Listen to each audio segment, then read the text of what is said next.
Oi pessoal, saudações coloradas, sejam bem-vindos a mais um vídeo. Vamos fazer aqui uma análise desse jogo Guarani de Bagé 1, Internacional 1. Tá? Eu infelizmente não consegui fazer o pré-jogo, então eu vou fazer a análise do pós-jogo e vou trazer também aqui algumas informações a mais.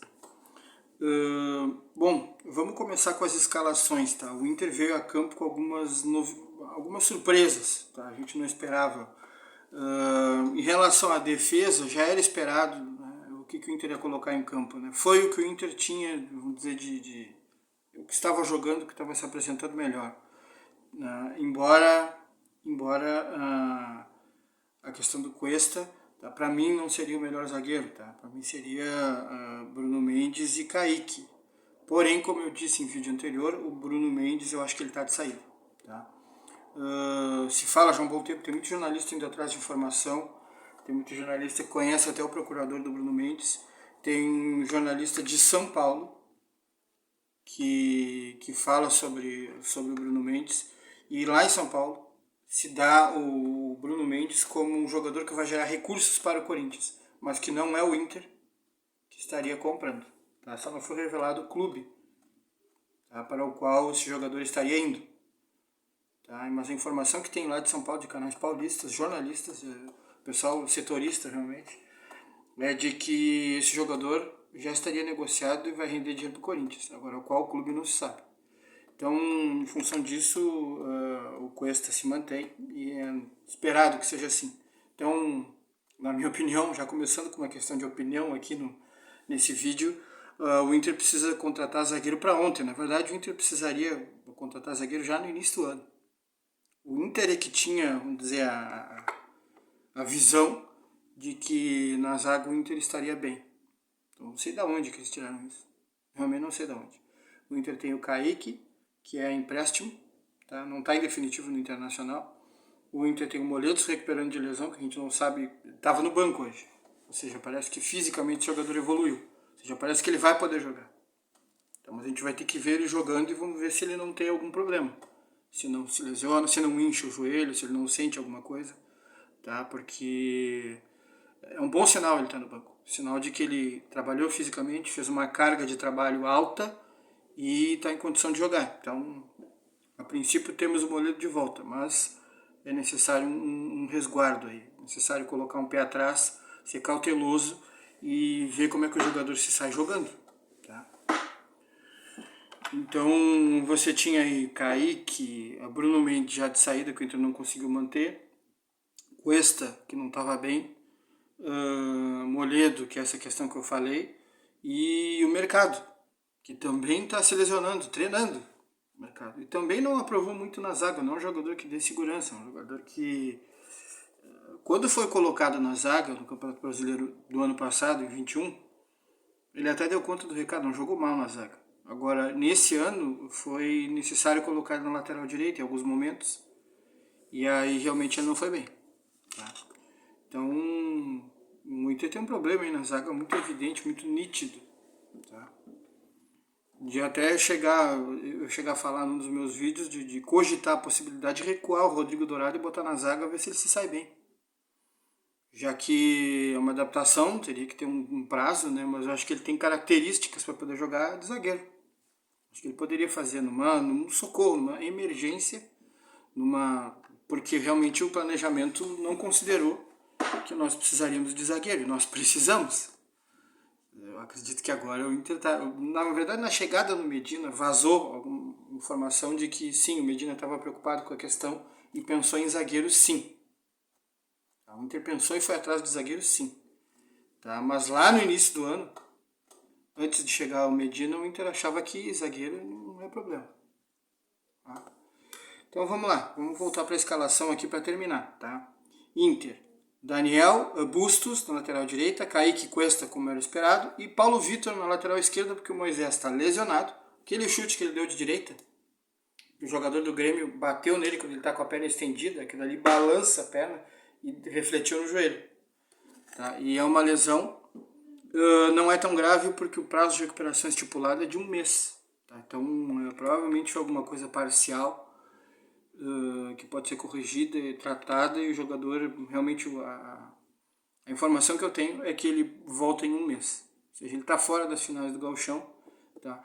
Aí, por um lado é bom porque você testa outros jogadores, mas não tem, vamos dizer, aspecto positivo nessa questão. Além disso, além de você ter a possibilidade de botar o Paulo Vitor e o Tauan Lara para ver se os dois conseguem render bem. Tá? Porque pro Moisés, aí pensando numa questão de bom senso, de humanidade, é evidente que é ruim que o jogador se machuque. Eu não torço para isso. Eu torço que o Moisés fique no banco, ou que seja negociado, que ele saia do Inter, mas que ele esteja inteiro. Tá? Simples assim. Então, defesa, conforme esperado, Daniel, Bustos, Kaique, Cuesta e Paulo Vitor. Meio campo, Gabriel, Johnny, saiu o Ligeiro, entrou o Johnny. D'Alessandro do meio, fazendo esse trio, né? Gabriel, Johnny como os nossos volantes, D'Alessandro centralizado, Maurício do lado direito, parece estar se cristalizando aí como jogador de lado direito, Maurício. Cadorini recebeu mais uma chance e o Gustavo Maia apareceu. Essa é uma novidade, essa eu diria que é a maior novidade, isso aí eu não esperava. Realmente, Gustavo Maia, tô circulando até aqui nas minhas anotações, Gustavo Maia realmente me surpreendeu. Até o D'Alessandro, não sei se eu achei que ele não sairia com o D'Alessandro nesse jogo, mas enfim. Ele botou o D'Alessandro não foi mal, tá? Eu até vou falar da atuação dele. Essa foi a escalação do Inter e no jogo, o que aconteceu? Tá? No início o Inter pareceu meio que dormindo, assim, defensivamente meio bobalhão, meio aéreo, sabe? Tipo assim, os jogadores frios, aéreos, desatentos, sabe? Faltava alguém gritar, o jogo já começou. O jogo já começou, eles estão chegando. Né? Vocês estão falhando na marcação, tem uma falha 1 minuto, que ela é grosseira, porque é um recuo de bola, mal feito, curto, que gera um problema para o Kaique Rocha. O Kaique Rocha tem que dar um carrinho para tentar salvar. O Juninho Tardelli, veterano, jogador de gauchão há muitos anos, meia de ligação, né? Ele pega essa bola, ele consegue trancar ali, porque o Kaique dá um carrinho para salvar, ele consegue recolher essa bola e dar um tapa rápido, né? Uma levadinha, pro centroavante deles, que é o Marcos Paulo, que foi um dos destaques dele, né? Deu trabalho para a defesa do Inter, o tal do Marcos Paulo, centroavante do Guarani de Bagé. Ele chutou, já deu uma cacetada, a bola caiu na perna esquerda dele, deu uma cacetada, defesa difícil pro Daniel, porque é muito próximo nele, dentro da área. E 1 minuto e 30, 1 minuto e 20 e poucos ali já parece a primeira entregada. Tá? Aos 7 minutos, mais uma entregada. Tá? Mais uma entregada, porque assim, a bola tá chegando alta na defesa do Guarani de Bagé. E a defesa do Guarani de Bagé, o cara se antecipa e cabeceia. O Cadorini nem perto do jogador, nem para atrapalhar.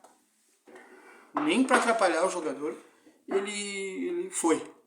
Tava longe do jogador, tipo assim, andando, e o jogador chegou na bola, chegou antes, cabeceou. Essa cabeçada foi bem forte e foi pro lado direito da defesa do Inter, onde tá o Bustos. Bustos é baixinho, pequenininho, tem 1,67 m. Tá? Bola passou por cima dele, o Jarro Pedroso, que é ligeiro, outro jogador conhecido de gauchão, jogou no Brasil de Pelotas, jogou em várias equipes. Tá? Só que perna comprida, é rápido, um jogador que joga de extrema. O Jarro Pedroso veio e deu uma cacetada. Né? Mais uma defesa do Daniel. 7 minutos, mais uma entregada. 2 aí já. Seja, bola alta, lenta, que sai lá da defesa do Guarani de Bagé, chega e vira um contra-ataque para o Guarani. Tá? Aos 11, aí Paulo Vitor. Paulo Vitor não está aproveitando a chance que está sendo dada a ele.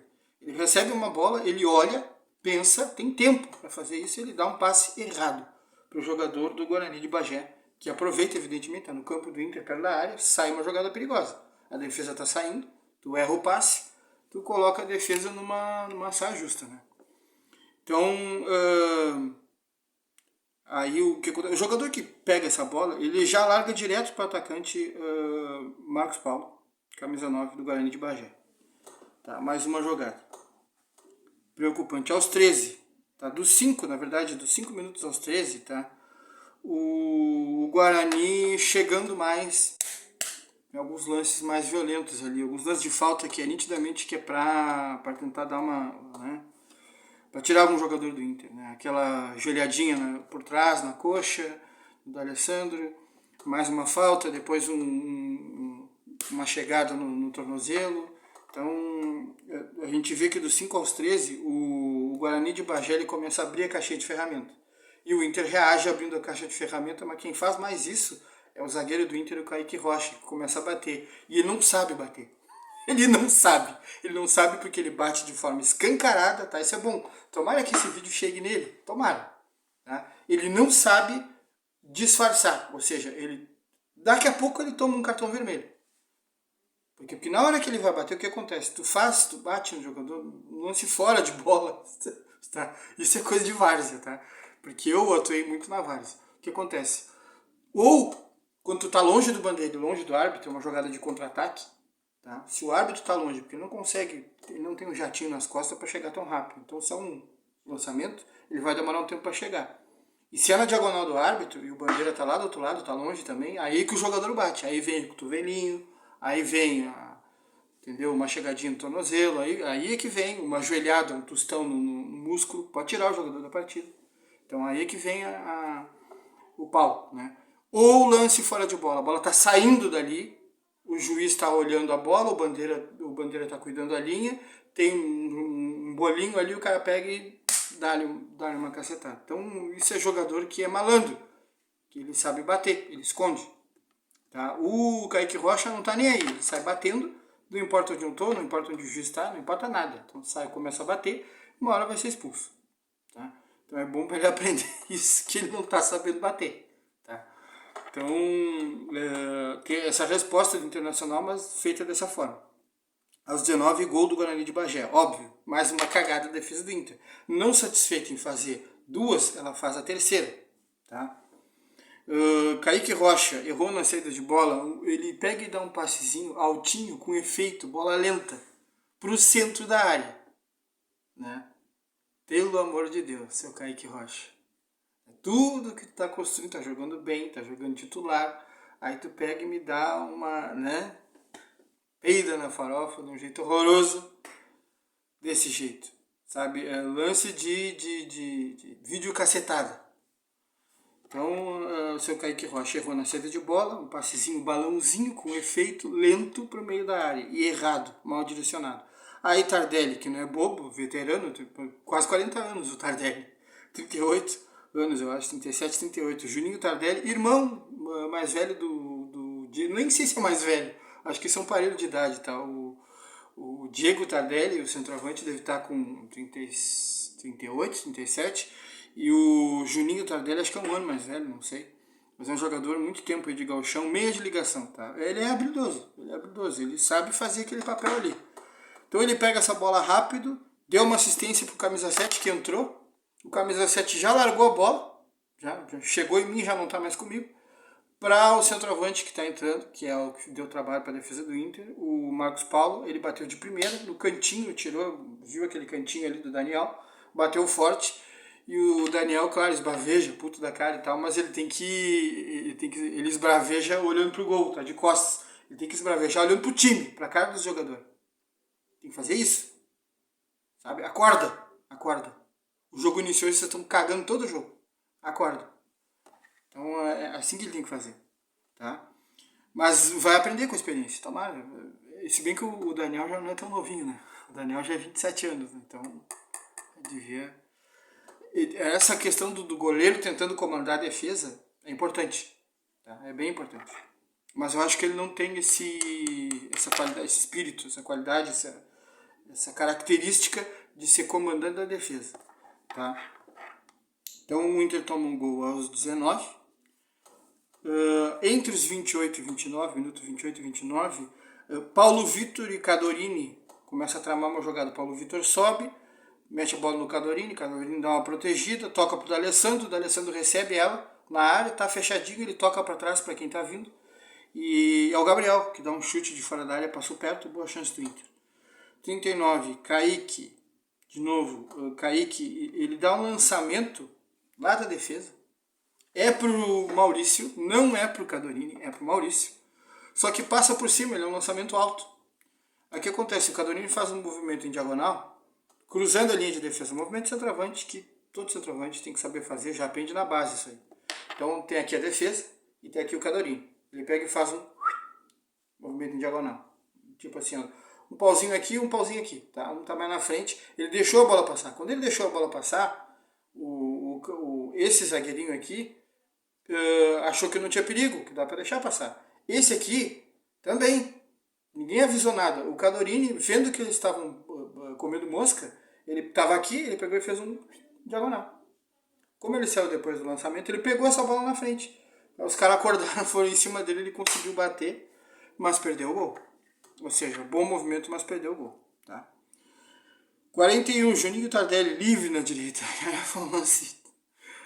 O Inter esqueceu de marcar de novo, né? Então o Juninho Tardelli livre na direita, completamente livre. Parou, pensou, olhou, o que eu vou meter essa bola? Meteu na área. O Jarro entra, que é um jogador de extrema, só que ele faz o diagonal, né? Ele entra na área, ataca o espaço da grande área.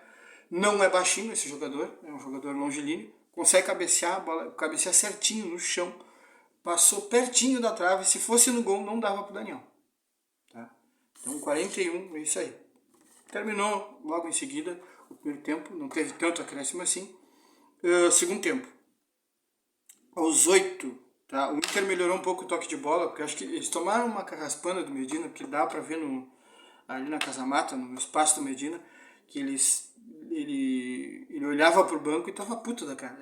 Ele é muito nervoso, ele rói as unhas, ele vai detonar os dedos. Rói as unhas, olha pro campo, fica um cara de brabo, aí ele olha pra Casa Mata e fala, grita, né? E fica brabo. Ele deve ter dado uma carraspana no time e o time voltou melhor. Tá mais agrupadinho, tocando mais a bola, tá? Mesmo com a dificuldade do gramado, que não é... ele não é horroroso, mas também está longe de ser bom. Tá? Aqui falando do gramado, porque isso eu sei, pessoal, isso eu tenho conhecimento de como é que as coisas são, por ter experiência em várzea. Aquilo ali é o seguinte, ó, foi uma reforma que eles fizeram no gramado, que era pior, tá? O gramado deles lá, o estádio deles... Magalhães Rossell, o Estrela d'Alva, tá? Em Bagé. A grama que tem ali é grama antiga, que se usava para futebol, bem antiga, tá? Grama de velha guarda, tá? Grama Estrela, grama de Santo Agostinho, são aquelas rústicas que resistem à geada e que, se tu tiver um bom nivelamento e um bom corte, até dá para jogar a bola, entendeu? Mas a bola rola mais devagar, ela não rola com tanta velocidade, ela freia um pouco a bola. Tá? E é um tipo de grama que nem dá para fazer um corte tão baixinho. Você tem que fazer um corte um pouco mais alto. Justamente porque ela não é tão fechada, ela é de folhas mais largas. Então, tu precisa ter um campinho bem nivelado, uma base muito boa. Precisa fazer ela crescer bem, adubar bem e depois fazer um corte um pouquinho mais alto que as gramas modernas para ficar razoável. Tá? E aí tu tem que dar mais força na bola para ela ir. Foi o que eles fizeram, tá? Eles fizeram uma reforma ali, eu li sobre isso, pegaram um engenheiro agrônomo para ajudar, um colega, porque eu sou da área, eu sou formado em agronomia, tá? Há anos. Fez uma reforma ali de adubação, de drenagem, de melhoria das condições de gramado, trabalhou com um dessecante ali, um produto, um herbicida, para tirar a erva daninha, invasora, tá? Provavelmente ali tiririca e outras que aparecem ali. Normalmente, aquela que dá a florzinha rosa, tá muito comum. Então trevinhos, enfim, que aparecem, você trabalha e tira as invasoras, mantém só o gramado, que aí já deve ser uma mistura de grama esmeralda com grama de Santo Agostinho, e aduba aquilo ali, deixa aquilo ali crescer, melhora a drenagem, faz uma irrigação e depois faz um bom corte. Tá? Seria, vamos dizer, o mais barato, que é o que eu acho que o Guarani de Bagé tinha condições para fazer. Então fizeram isso. E o gramado melhor não tem falha, o gramado, mas é um gramado que exige um toque de bola diferente. Tem que bater na bola com mais firmeza. É um gramado que a bola pode dar umas levantadinhas. Mas eu acho que dava para jogar futebol, o Guarani conseguiu. Tá? E o Inter tem que ter a malandragem de quanto ele vai para um jogo desse, ele não vai poder fazer aquele toque de bola que ele fez no Beira-Rio contra o Grêmio, que é um toque de bola rápido, com movimentação, com jogadas combinadas de bola rolando. E não vai dar para fazer isso porque a bola vai rolar diferente. Então tu vai ter que usar um jogo mais direto. O Cadorini vai ter que ser mais acionado. Casquinha, tabelas, jogo mais direto, ir para cima, pressionar, tentar ganhar essa segunda bola lá em cima. Tá? Enfim, uma estratégia diferente que tu faz quando tu tem essas condições. Tá? Então o Inter melhorou um pouquinho, porque jogou mais agrupadinho, conseguiu trocar passes e começou a chegar mais.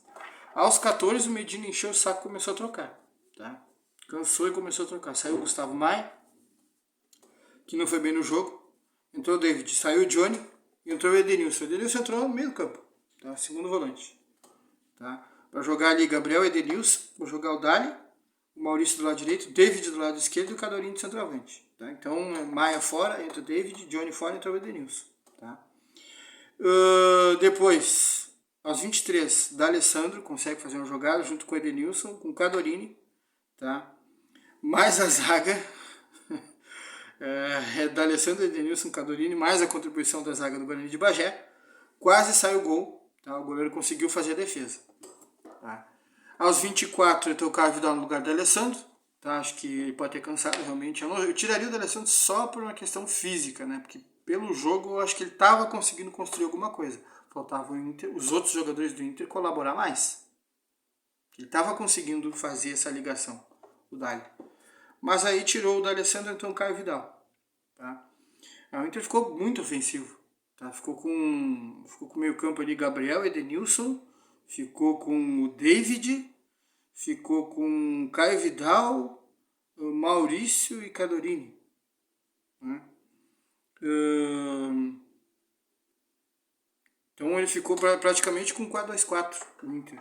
Tá? O Inter não tinha meia de ligação, ficava o Gabriel, Edenilson, e aí depois era Maurício, era David, era Cadorini e Caio Vidal.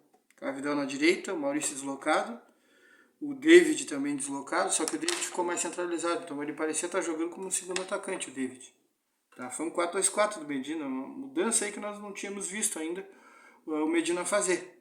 Tá? Ele apresentou aí, já apresentou um 3-5-2, bem ofensivo, com 2 meias, já apresentou agora um 4-2-4, e tentou fazer isso, para ganhar o jogo. Tá? E aí aos 24, o Caio Vidal, ele entra, sai dali, aos 33, na direita, tá? O Caio Vidal, um problema de acabamento. Tá? O Caio Vidal, ele faz a jogada certa, ele consegue chegar na linha de fundo, mas aí quando ele chega na linha de fundo, ele dá um toque a mais e a bola sai pela linha de fundo. Então, aquelas coisas de Caio Vidal. Tá? Mas ele vai se recuperar no decorrer do jogo. Aos 34, David, ele deu um drible no meio campo. É mais ou menos no meio. Meia direita para o centro. Então ele deu um drible no meio. E ajeitou para a esquerda e deu uma cacetada de esquerda. Ou seja, o David sabe bater na bola. Tá? Mas saiu um canudo reto, uma bomba de esquerda. Tá? E aos 36, boa jogada do David, que foi o melhor da partida, tá? Ele vem buscar essa bola no meio, tá? Ele não está jogando com meio de ligação porque ele não tem essa característica, mas ele vem buscar essa bola no meio e faz um contra-ataque. Ele dá um bom giro em cima do jogador que está em cima dele, vai para frente, mete a bola no... Ele finge, parece que a bola vai para a direita, porque tem um jogador chegando à direita, que é o Caio Vidal. E ele surpreende e abre no Cadorini, que também está livre. E o Cadorini... Aí sim, tem a cabeça no lugar, né? Então não foi um jogo totalmente ruim do Cadorini. Ele para, pensa, mete essa bola em diagonal no Caio Vidal, que não estava impedido. E o Caio Vidal aí faz um domínio, um tapa para frente, fugindo do marcador, e dá com a esquerda de primeira. Né? A bola rola um pouquinho para frente, ele vem e dá com a esquerda. Quase na beira da área, um chute que não é tão fácil assim, mas ele mete no ângulo, quase no ângulo. Mais em cima. Tá? Golaço do Caio Vidal, deu uma redimida, tá? Acho que são jogadores aí da Bacadorini, Caio Vidal, Gustavo Maia, que acho que tem que ter um pouco mais de paciência com eles. Tá? O Palácios, não sei o que acontece com esse jogador, não sei. Que ele ou tá doente, ou tá gripado, ou sei o que acontece com esse jogador, que ele não aparece, tá? Aos 38 sai o Paulo Vitor, na entrada do Heitor. Bom, era de se imaginar, o treinador já está temerário em relação ao que o Paulo Vitor pode fazer defensivamente. Então, entrou o Heitor. Tá? Aos 40, paralisação por causa dos sinalizadores, o pessoal começa a usar bem coisa de interior. O pessoal começa a usar sinalizador, vai acendendo, acendendo, acendendo, vem aquela fumaceira entra no campo, né? Então, aí deu uma segurada no jogo, o jogo voltou, não teve mais muitos lances, o jogo ficou meio amarrado e terminou assim. Tá? O que acontece aqui de informação importante que eu tenho que dar para vocês? Essa foi a última rodada da fase de classificação do Campeonato Gaúcho. Então foi a 11ª rodada do Gauchão. O que aconteceu? Em primeiro lugar ficou o Ipiranga, em segundo ficou o Grêmio, em terceiro ficou o Inter, e o Inter estava com 18, fez 19.